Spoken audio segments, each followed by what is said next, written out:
Welcome.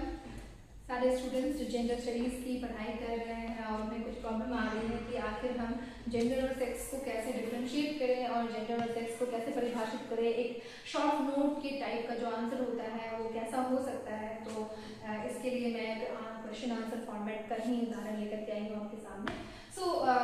जो first concept होता है जेंडर स्टडीज़ में वो ये होता है कि सेक्स और जेंडर में क्या डिफरेंस है, क्या दोनों को एक दूसरे के लिए इस्तेमाल किया जाता है या फिर इसमें कोई खास डिफरेंस है। तो आइए देखते हैं कि क्या है आगे।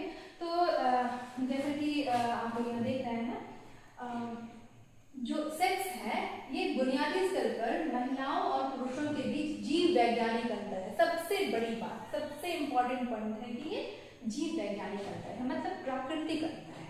ठीक है, सेक्स इज बायोलॉजिकल, ये आप लोग को रट लेना है लिखने के लिए कि सेक्स इज बायोलॉजिकल। ये प्रकृति डिसाइड कर देती है कि यू आर मेल और फीमेल एट योर बर्थ। ठीक है ना, ये एकदम से क्लियर है।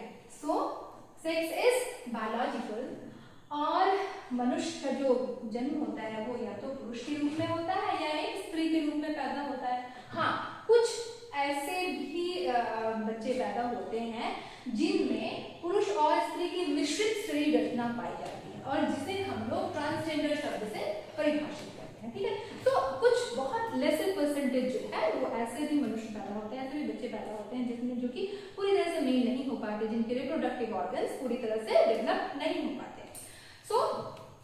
अब और बात की जाए कि बायोलॉजिकली कैसे हम डिसाइड करते हैं कि मेल एंड फीमेल है, तो उनके जो क्रोमोसोम होते हैं, ठीक है ना, जो सेक्स क्रोमोसोम होते हैं वो XY एंड जो स्त्री क्रोमोसोम होती है वो XX होते हैं। ठीक है, इसके अलावा उनके जो रिप्रोडक्टिव ऑर्गन्स होते हैं उनमें जो हार्मोन्स बनने के लिए जो जीन मैप होता है वो अलग होते हैं और शारीरिक लक्षण भी अलग होते हैं। ठीक है, so sex is biological and it is made biologically. ठीक है, प्राकृतिक रूप से होता है। अब हम आते हैं क्या है, जेंडर क्या है। तो सेक्स के अपोजिट, सेक्स के जेंडर की जनरेटिविटी सामाजिक रूप से होती है। एकदम से आपको याद करने वाली चीज है कि जेंडर इज सोशल कंस्ट्रक्शन। ठीक है, gender is social construction, sex is biological and gender is social construction. ये समाज बनाता है। कैसे बनाता है? जब एक शिशु जन्म लेता है तो परिवार, समाज और अन्य सामाजिक आर्थिक प्रथाएं, ठीक है ना, कौन कौन? हमारा परिवार और परिवार, बहुत सारे परिवारों से बना हुआ समाज और बहुत सारे सामाजिक और आर्थिक प्रथाएं होती हैं जो शिशु के सेक्स के आधार पे, मतलब बायोलॉजिकल कंस्ट्रक्शन के आधार पे निर्धारित करती हैं।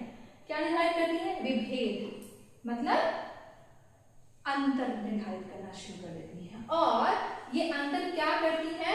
उनके कपड़ों में अंतर करती है, उनके व्यवहार में अंतर करती है, सामाजिक भूमिकाएं अलग कर देती है, उनकी स्थिति अलग करती है, पहचान और जिम्मेदारी सब कुछ अलग कर दिया जाता है। इसको आप लोग शायद बेहतर समझते होंगे किस प्रकार किया जाता है। जैसे कि जब कोई बच्चा जन्म लेता है और वो अगर मेल के रूप में आइडेंटिफाई कर दिया गया, ठीक है ना, कि वो उसका जेंडर जो है मेल है।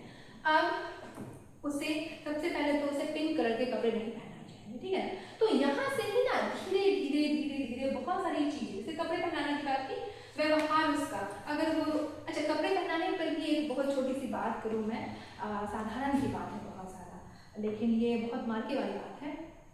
जो मेल किड्स होते हैं और ये फीमेल किड्स होती हैं, तो मेल किड्स को अगर थोड़ा बहुत देर के नेकेड भी छोड़ दिया गया, ठीक है ना, उसके लोअर बॉडी पार्ट को, तो वो चलता है, लड़का है चल रहा है। लेकिन फीमेल किड्स को बहुत प्रॉपर्ली कवर करके रखा जाता है, तो बचपन से ही उनके जो रिप्रोडक्टिव ऑर्गन्स हैं उनको ना सेपरेटली देखना जाता है।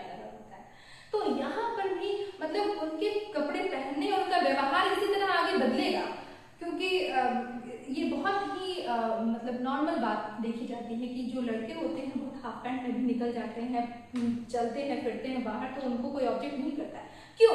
क्योंकि बचपन से ही वो व्यवहार उसमें दे दिया जाता है। लेकिन लड़कियां अगर छोटे कपड़े पहन लेती हैं या हाफ पैंट पहन लेती हैं तो उनको एकदम से देखा जाता है कि ये गलत कर रही है, क्योंकि उनको बचपन में क्या किया गया है, कवर किया गया है। और आगे जाकर के उनका व्यवहार अगर बदलता है तो वो हो जाता है कि ये जेंडर के विरुद्ध काम कर रहे हैं। तो ये सारी चीजें जो आप लोग छोटी छोटी बातें हैं जो सामाजिक प्रक्रिया मतलब सामाजिक प्रथाएं निर्धारित करती हैं और ये अंतर आपको दिखाई देता है।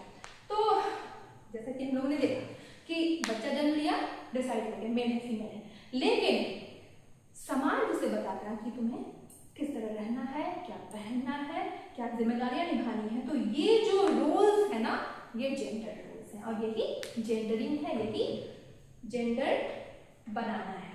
तो ये छोटी सी बात जो कि बहुत ही इम्पोर्टेंट है, अगर आप लिखते हैं तो आपकी भूमिका जो है क्वेश्चन की वो बन जाती है। अब इसके बाद हम देखते हैं कि इस चीज को और ज्यादा बेहतर तरीके से टेबल में लिख देना, और टेबल में लिखते हुए आप समझ जाएं, खासकर तो समझने के बाद इस बात को याद रखना और आसान हो जाता है। जैसे कि मैंने अभी पहले ही कहा कि सेक्स क्या है, बायोलॉजिकल है और ये फिजियोलॉजिकल है, मतलब शारीरिक रूप से दिखाई देने वाला। लेकिन जेंडर क्या है, समाज के द्वारा बनाया गया और संस्कृति के द्वारा बनाया गया। किस संस्कृति में क्या पहनना है, कैसे बोलना है, कहाँ जाना है, कहाँ नहीं जाना है, ये अलग अलग संस्कृतियाँ अलग अलग निर्णय लेती हैं। ठीक है, वेस्ट कल्चर अलग सोचता है और हमारा जो ईस्टर्न कल्चर है, जो हमारा एशिया है, ये सब अलग तरीके से सोचता है। ठीक है, तो sex is biological and gender is social. Sex का संबंध पुरुष व स्त्री से जुड़े प्रजनन कार्यों से है, मतलब sex is based on the reproductive responsibilities of male and female. लेकिन जेंडर का संबंध किससे है, गुणों, व्यवहार के तरीकों, भूमिकाओं और जिम्मेदारियों से है। ठीक है ना, किसी आप एक खास जेंडर के रूप में चिन्हित कर लिए हैं, ठीक है ना, फीमेल। अब आपके गुण कैसे होने चाहिए, वो जेंडर के कैटेगरी में आ रहा है, मतलब धीरे बोलना चाहिए, जोर से नहीं हंसना चाहिए, या कुछ घर के काम सीखने चाहिए, सिलना बुनना ये सब आना चाहिए। तो ये सब कौन कर रहा है, ये सोशली कंस्ट्रक्ट हो रहा है। ठीक है, दूसरा सेक्स क्या है, नेचुरल है और इसका निर्धारण प्रकृति के द्वारा होता है, मतलब प्राकृतिक रूप से आप पहले से निर्णय हो जाता है कि वो वुम में ही निर्णय हो जाता है कि ये कौन सा फीटस फॉर्म कर रहा है, मेल फीटस है या फिर फीमेल फीटस है। लेकिन जेंडर क्या है, मानव बनाते हैं, रोल्स क्या देते हैं, मानव देते हैं। हम लोग आपस में सिखाते हैं कि हाँ लड़के तुम ऊंची कूद, इतनी कूद तुम्हें कूदनी चाहिए, लड़कियों तुम्हें इतना ही कूदना चाहिए। ठीक है ना, तो इस तरह से उनके खेल ये होने चाहिए, उनके खेल वो होने चाहिए। ये कौन करता है, ये हम मनुष्य करते हैं। अब देखिए सेक्स स्थायी होता है, इट इज स्टेबल। ठीक है, और सभी स्थानों पर, सभी समय, सभी संस्कृति में सदैव एक जैसा रहता है। मतलब मैं यहाँ हूँ इंडिया में तो भी मैं फीमेल हूँ, मेरा जो बायोलॉजिकल कंस्ट्रक्शन है वो यही है। अगर मैं इंग्लैंड चली जाती हूँ तो भी सेम रहेगा। इंग्लैंड में जो महिला है शी इज फीमेल, तो she is female there and in, अगर वो यहाँ आती है और इस्कॉन टेम्पल में भक्त बन जाती है तो भी वो फीमेल ही रहेगी। ठीक है ना, तो कोई भी कल्चर हो, across culture sex is stable, sex is permanent, but gender is changeable. अब ये पूछेंगे जेंडर का चेंज आता है, तो जेंडर चेंज हो जाता है क्योंकि रोल जैसे ही चेंज होते हैं ना आपके, वो जेंडर को फ्लूइडिटी के साथ चेंज करता है। जैसे कि सिंपल एग्जांपल है स्थान। ठीक है, जैसे कि मैंने कहा ईस्ट और वेस्ट की बात कर रही हूँ। ईस्ट में औरतों का जो मतलब जो फीमेल जेंडर है वो किसके लिए, उनको कौन से रोल असाइन होते हैं, उनको घर में खाना बनाना, मदरिंग, नर्चरिंग, केयरिंग, वाइफ बनना, यही रोल असाइनमेंट है। ये अलग बात है कि अब रिवोल्ट हो रहा है तो चेंज हो रहा है सब कुछ, लेकिन वेस्ट में ऐसा नहीं है। वेस्ट में घर में भी काम करना है, you have to earn money outside also. तो ये क्या हुआ, स्थान बदला और उसका जो जेंडर रोल था as a female, she is a mother and a breadwinner also, मतलब रोटी कमाने के लिए, पैसा कमाने के लिए जाती है। तो वहां तो वो चेंज हो गई ना, वहां तो उसने मेल वाली जिम्मेदारी मिलेगी, तो यहाँ परिवर्तन हो गया। और दूसरी बात करें कि एक परिवार से दूसरे परिवार में भी जेंडर चेंज हो जाते हैं। अब जेंडर चेंज करने के बाद जैसे ही बात आती है तो दिमाग में आता है जेंडर चेंज का मतलब क्या, biologically change? No, gender responsibility change. जैसे मान लीजिए बहुत साधारण सा एक उदाहरण है, एक लड़की पढ़ाई कर रही थी अपने घर में, ठीक है, और उसने पढ़ाई किया, उसने बीएड करी।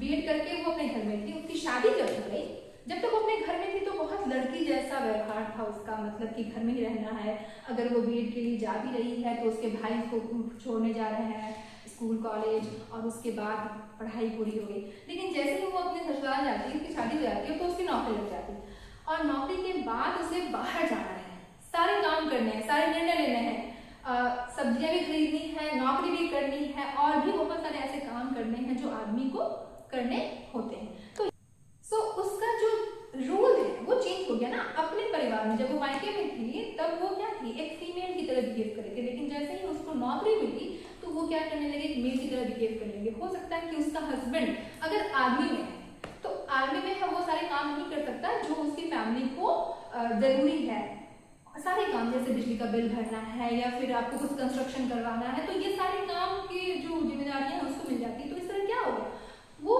फेमिनिन तो थी ही, उसका मैस्कुलिन मतलब वो जो मेल रोल्स है वो भी करने लगे। तो यहाँ पे क्या हुआ, स्थान परिवर्तन से या परिवार के परिवर्तन से उसका जो फीमेल रोल था एड ऑन हो गया मेल रोल्स में। तो यहाँ पर आप समझ सकते हैं कि जेंडर कैसे परिवर्तनशील है। ठीक है, अब सेक्स सार्वभौमिक होता है, मतलब यूनिवर्सल होता है, लेकिन जेंडर स्थानीय होता है, मतलब स्थान स्थान पर उसका जो रोल्स है वो चेंज हो जाता है। ठीक है, so it's very easy to understand and easy to drive.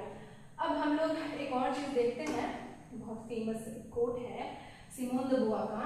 इन्होंने अपनी पुस्तक द सेकंड सेक्स में लिखा कि जैसा कि हम लोग जेंडर स्टडीज पढ़ रहे हैं तो थोड़ा सा फोकस हम लोग फीमेल जेंडर पे करते हैं। तो सिमोन द बुआ कहती हैं कि औरत पैदा नहीं होती अपितु बनाई जाती है। मतलब जो फीमेल चाइल्ड जब पैदा होती है तो उसे ये नहीं कहा जाता है कि तुम्हें बार बार आंसू बहाने हैं, बहुत इमोशनल होना है या तुम्हें घर के काम करने हैं। धीरे धीरे समाजीकरण की प्रक्रिया में उसे ये सारी चीजें सिखाई जाती हैं और एक तरह से उसे कमजोर ही बना दिया जाता है। उसे रोना है और उसे दब के रहना है, दूसरों की दया पर रहना है, सबमिसिव होना है। तो ये बनाई जाती है, वो पैदा नहीं होती है इन सारे दबावों को सहने के लिए। मेल और फीमेल दोनों चाइल्ड जब पैदा होते हैं तो उनको सेम दर्द होता है, अगर उन्हें मारा जाए या फिर मतलब उसे हर्ट किया जाए तो सेम दर्द होता है। लेकिन बाद में मर्द को दर्द नहीं होता है, औरत को दर्द होता है, औरत दर्द का शिकार होती है, औरत को दर्द मतलब औरत में दर्द अधिक मात्रा में उन्हें महसूस करने के लिए सिखा दिया जाता है। एक तो ये, दूसरा एक मैंने आजकल बहुत ज्यादा ये ट्रेंडिंग रील देखी थी और ये रील शायद सब लोगों ने देखी होगी कि आदमी मर्द नहीं होता, पैसा मर्द होता है।